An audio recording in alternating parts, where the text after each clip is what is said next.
s'éloigner pour mieux revenir ? En juillet dernier, à l'annonce du remaniement de Jean Castex, la porte-parole du gouvernement n'a pas été reconduite à ce poste, remplacée par Gabriel Attal. On lui a fait de très belles propositions.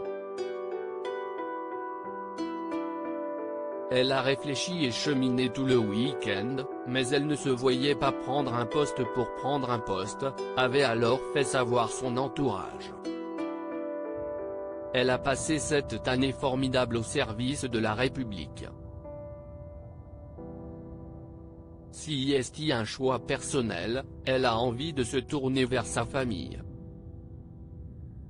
Et elle trouve très macronien de passer de la société civile à la politique, et vice-versa. Depuis ce jour, Sibeth Ndiaye se fait très discrète. En janvier dernier, l'ex-porte-parole du gouvernement a retrouvé du travail loin du monde de la politique, comme secrétaire général d'Adecco France, numéro 1 du travail temporaire. J'avais envie de passer du côté opérationnel des choses, explique-t-elle à Paris Match.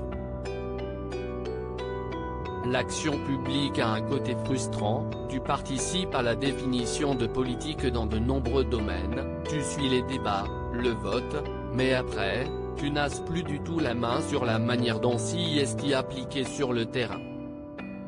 Et pourtant, en coulisses, la politique est encore bien présente dans l'esprit de Sibeth Ndiaye. Selon Paris Match, elle préparerait même la présidentielle de l'année prochaine.